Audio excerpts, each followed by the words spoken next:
Lab. Hi everyone, welcome to Data Appreciation with Shino, and we'll be doing a tour of Google Cloud's hands-on labs. And this is Google Cloud Self-Paced Labs GSP282. So Google Cloud is a suite of services hosted on Google's infrastructure from computing, storage to data analytics, machine learning, and networking. Google Cloud offers a wide variety of services and APIs that can be integrated with any cloud computing application or project, from personal to enterprise grade. Now, where we're in is Google Skills. So, Google Skills is where you can access Google Cloud's entire catalog of labs and courses. You can discover learning paths, you can build in demand skills, you can track your activity progress. You can see the tracking here, and you can also validate your knowledge in badges. And Quick Labs, the technology platform the labs and courses sit in. You may see Quick Labs name in your Google Cloud Learning Adventure. Now, in this introductory level lab, we would look over steps with Google Cloud by getting hands-on practice with the Google Cloud console. So this is what the Google Cloud console looks like. This is logging in from my own personal cloud console and not the one which we're going to start for the learners and students lab. Now, the cloud console is an browser UI that lets you access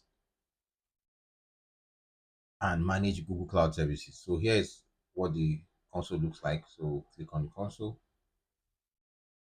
I had previously logged in, so that's why I have access. You can see my profile icon is here. So this is the Google Cloud console.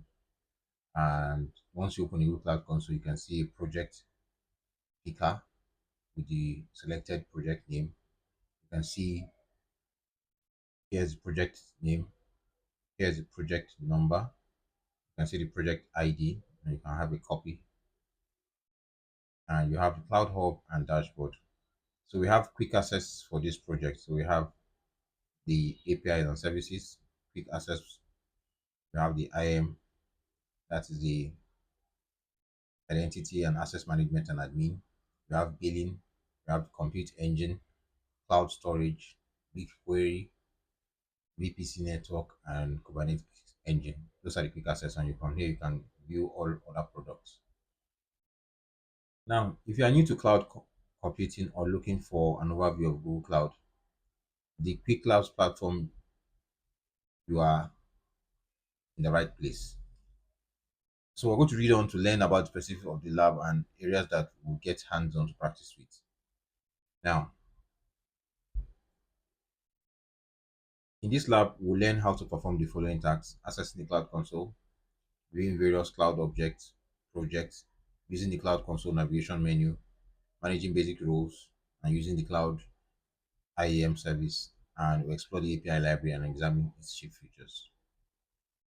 So the prerequisites: this is an introductory level lab, and the first lab that we'll take one who is unfamiliar with the Google Cloud. So if you already experienced Google Cloud, consider taking on the full lab. So these are links to other labs.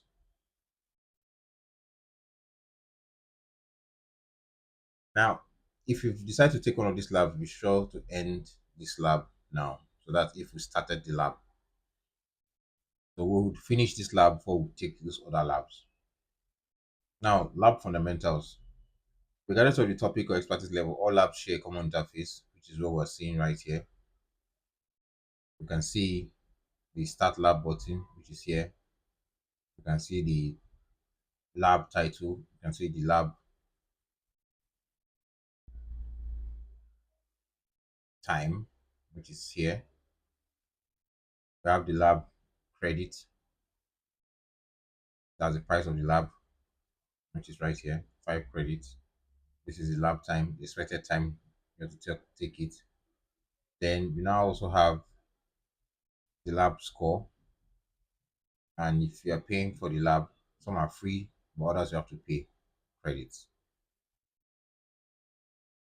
So this browser tab contains the lab instructions when you start the lab, which is where we are. The Google Cloud Console user interface opens a new browser tab. So if you click Google Cloud Console, which I showed you,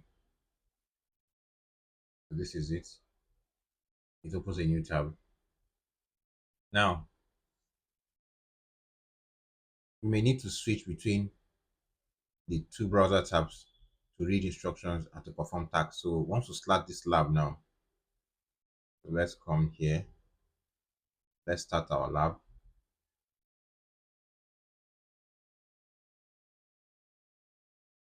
So you may need to switch between the two labs, that's the two browser tabs, to read instructions and then perform the tasks. Depending on your physical computer setup, you could also move the two tabs to separate monitors. So we are using one monitor. So now the first question has come up. We should answer the following multiple choice questions to reinforce our understanding of the concept so far. So this builds this particular thing, which we don't know, builds a temporary environment in Google Cloud. And this is the start lab button. So we saw the start lab button here. This is it, the start lab button. So the answer will be the start lab button. Submit. Now, when the timer reaches 000, so you can see our timer is counting down already. From 5 minutes, it's already counting down back to zero. You lose access to your temporary Google Cloud environment, which is also true. So once timer ends, we lose access to our Google Cloud Console for the students. So let's open it in incognito window. So most labs will open in incognito window. So here it's supposed to sign in automatically. Now we can get our username and our password. So we copy our username and click on next. We come back and copy our password and we enter in our password. So you can see our student's ID.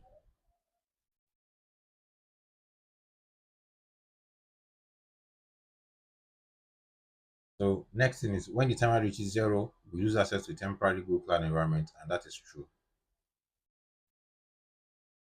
So next, some labs have tracking which scores your completion of the hands-on lab activity. So yes, these are the tracking or checkpoints.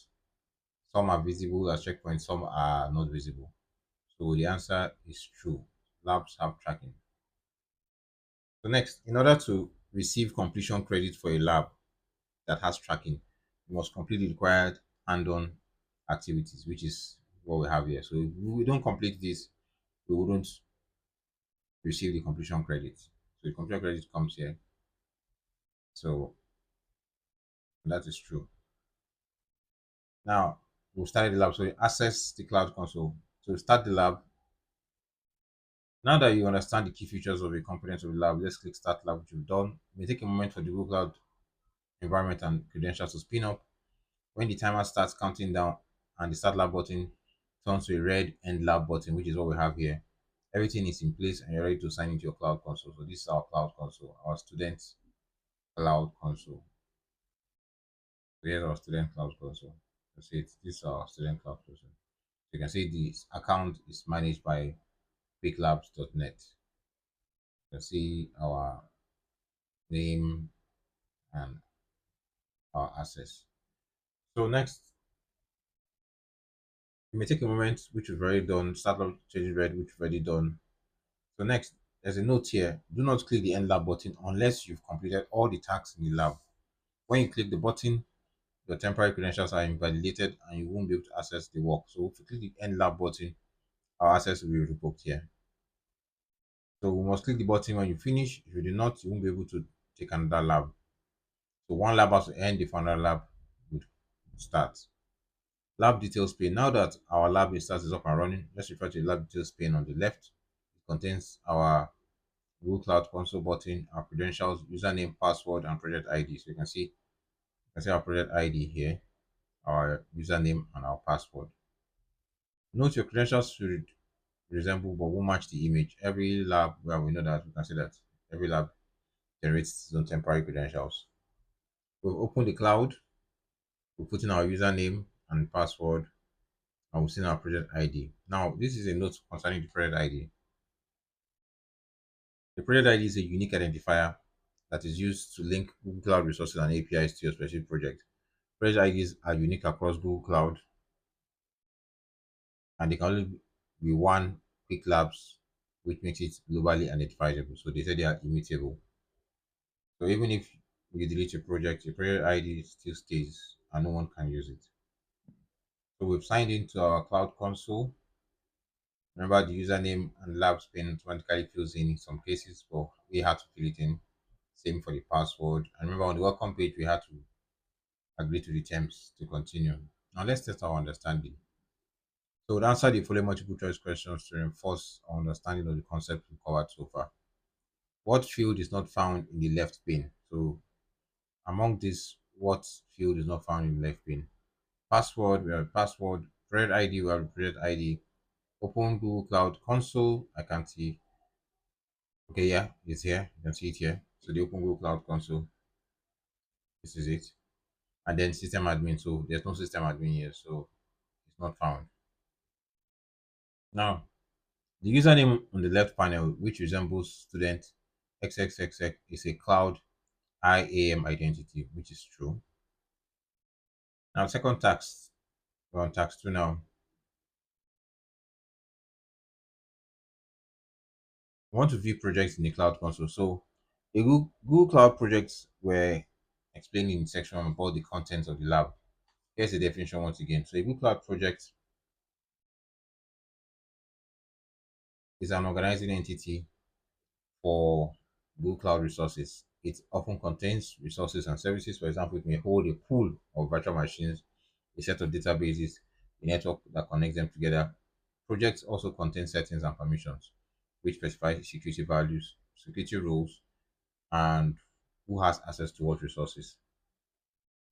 So a project upper corner in the search pane contains a card labeled project info. So this is the project card, our project info. So this is it. We have our this is our project info here. These are, as I said earlier, I've said it. So these are project info. So this is it. This is our project info card. So you can either hide the card or leave the card. This is our project info card. Next, our project has a name, a cellular number, and an ID. These identifiers are frequently used when interacting with Google Cloud services. We can also view our project. In this lab, we can actually have access to more than one Google Cloud project. In fact, in some labs, may give you more than one project in order to complete the assigned tasks. So for the students, let's see if we have more than one project. So we have one project. So as I showed you earlier, on my own Cloud Console, I have a couple of projects. So here are the ones on my own console. So back to our lab. Remember, you select dialog box. You have all projects and you can switch. Note, do not switch over to the Quick Labs resources project at this point. However, you may need to use it in other labs. So when we clicked here, there are no other, so we didn't pick any.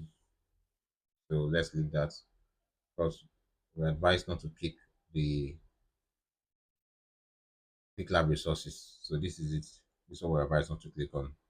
Let's stick to our own project. So we'll just cancel this. So next, it's uncommon. It's not uncommon for large enterprises and experienced users of Google Cloud to have dozens of thousands of Google Cloud projects. Organizations use Google Cloud in different ways. So projects are a good method for organizing cloud computing services by team or product or example. So the Quick Lab resources contains files, datasets, and machine images for certain labs and can be accessed from every Google Cloud lab environment. So the Google Cloud project that we're working on is temporary, and which means that the project and everything it contains gets deleted when the lab ends. Whenever you start a new lab, like this we're having now, you're given access to one or more couple of Google Cloud projects, and that, not quick lab resources is where you run all your lab steps. Click cancel to return to the cloud overview page. So I did that earlier where we clicked on this, we clicked on all, so we click on cancel. So next, let's test our understanding. So we're going to answer the following multiple choice questions to reinforce our understanding of the concept so far. An organizing entity for anything you build with Google Cloud. So what's the organizing entity that what organizes your files, organizes your data is the Google Cloud project. Next, Quick Lab resources is shared read-only with all Quick Lab users, which means that you cannot delete it or modify it, which is true. Quick Lab resources is the project where you run all of your lab resources. The project where you run all of it. So if you come here, it says Quick Lab resources contains the file data and can be accessed everywhere. It's important to know Quick Lab resources is read-only all students, which means you cannot modify or delete it. So, so you run all in your own project. So the answer is false there. Now, navigation menu and services. The Google Cloud Console title bar also contains navigation menu. So you can see our navigation menu here, the three lines. We click to view all projects, then we scroll through the categories and tools. Now we're going to review and modify roles and permissions. So this one, when we click on it, you can see all tools and the likes. Now we're going to view roles and permissions. So on the navigation menu, we're going to click on IAM and admin, then click on IAM here, IAM and admin, and we'll click on IAM. So next, it opens a page that contains list of users, permissions, and roles. We'll find the student quick lab username, and when we find it, we'll see the principal column that displays it. You can see the principal column. This is the principal column that displays the name, and the name column displays the student's name and the role display editor. So this is the name, student's name, and the role displaying our editor. Next, basic roles set project level permissions and, unless otherwise specified, control access and the management of all Google Cloud services. Following table pulls definitions from the roles documentation. So we have a role documentation here, which gives a brief overview of the viewer, editor, and owner permissions. So we can see the roles and the permissions. As an editor, you can create, modify, and delete Google Cloud resources. You can add or delete members from a Google Cloud project. That's because you're just an editor. In this section, that's for the granting the IAM role. We'll make a simple IAM update and grant the principal the viewer role on the project. So navigation menu, we'll go into this, then we'll click on grant access. So we're there already. IAM, we'll now click on grant access.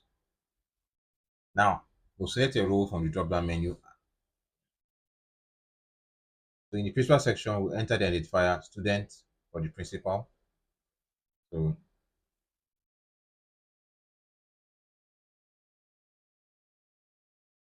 can see student.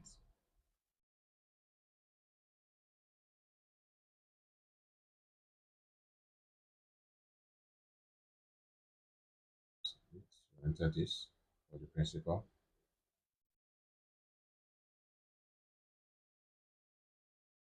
Remember, it's the same.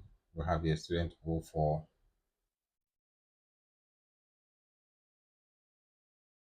Let's go back a bit.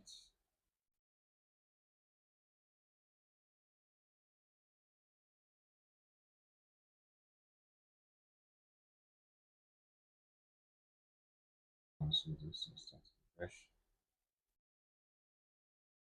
This and access.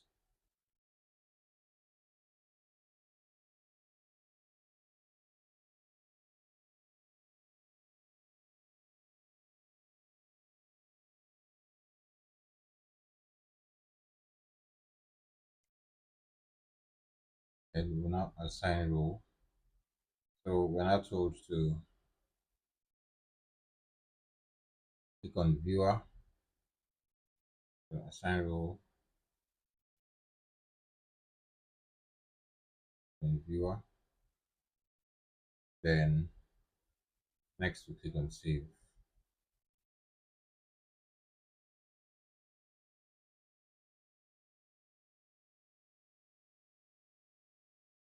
You can see it here.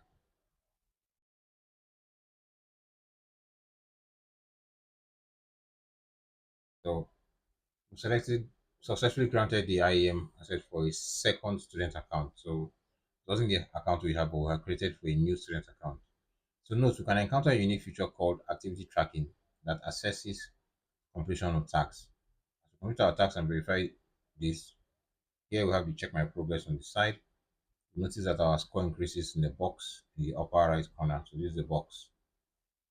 Scoring also contributes to leaderboard position in games. In this case, activity tracking is measured to verify whether you've granted the IAM role. So let's see. Let's check my progress to see if you have granted the IAM role of viewer. So you can see it has granted it. We now have 50 over 100. So let's check our progress. So now we're going to test our understanding. We answer the following multiple choice question and reinforce our understanding of the concept so far. So offers quick access. What offers quick access to platform services and also outlines its offerings? That is the navigation menu. Basic rules set for project level permissions, unless otherwise specified. To control access and management of to all Google Cloud services. It's true. What provides all viewer permissions plus permissions for actions that modify state such as changing existing resources. So this provides viewer permissions. So here you see the viewer role which you just created. So it's viewer permission. Oh, it's a oh sorry, it's an editor role. So we are an editor. So you can see from here, we are the editors who gave a viewer permission. So it's an editor. So now so we have to just read it in between the line. Now we're going to enable APIs and services. Google Cloud APIs are a key part of Google Cloud, like services. Like services, the 200 plus APIs range in areas from business administration to machine learning and all easily integrated with Google Cloud projects and applications. So APIs are application programming interfaces that can call directly or through the client libraries.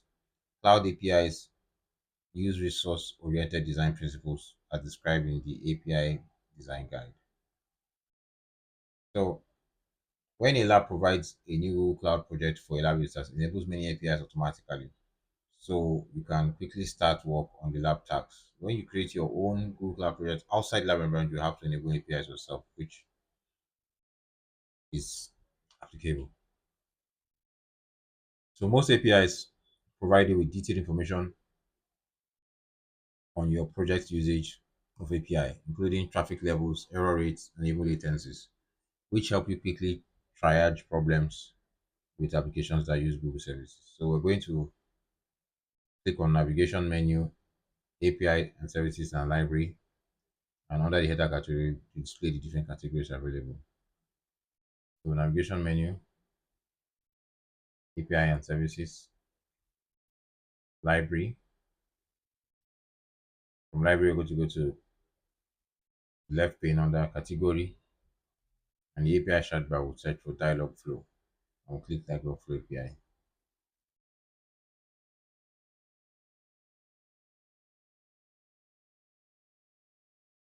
Let's go. Dialog flow. Okay, it's already the rows of our dialog flow API and we'll click on it.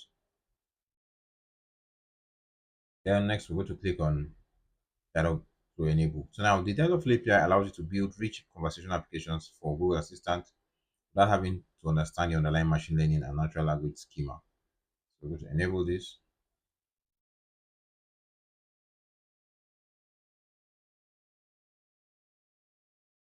Now we're going to try this API. We're going to click on it. A new browser tab displays the documentation for dialog flow, and we explore the information and close this tab when we're finished. So okay, that has closed already.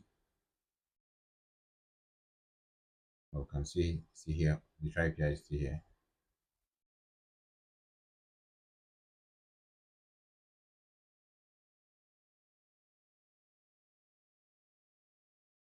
Okay, so we'll return to the main page and click on Cloud Overview.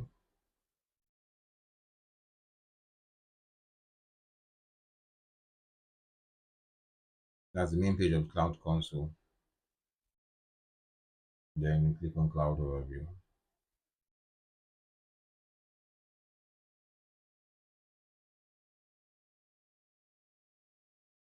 So let's check our progress if we have done the objectives. So let's test a bit of our understanding. We'll answer the following multiple choice questions to reinforce our understanding of the concept so far. When you start a lab, the need to enable APIs in your project to start. When you start a lab, you need to enable APIs in your project to start working with Google Cloud. So when you start a lab, the APIs are enabled automatically. So if it is for a personal cloud account, that will be true. But for a lab, it will be false. So when we finish the lab, we click the end lab and click submit to confirm, and we rate each lab we take. So remember, always rate the lab, and if you have a comment, you put a comment there. So remember, ending a lab removes your access. So let's put this in perspective.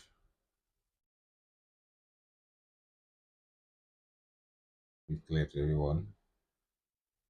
So ending your lab removes access to the local project that we worked on. If you return to the Cloud Console, know that you have been signed out automatically and you can close the tab now.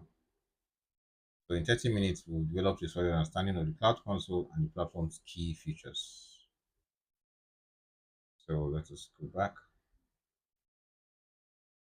So once we are done here, we'll now end the lab,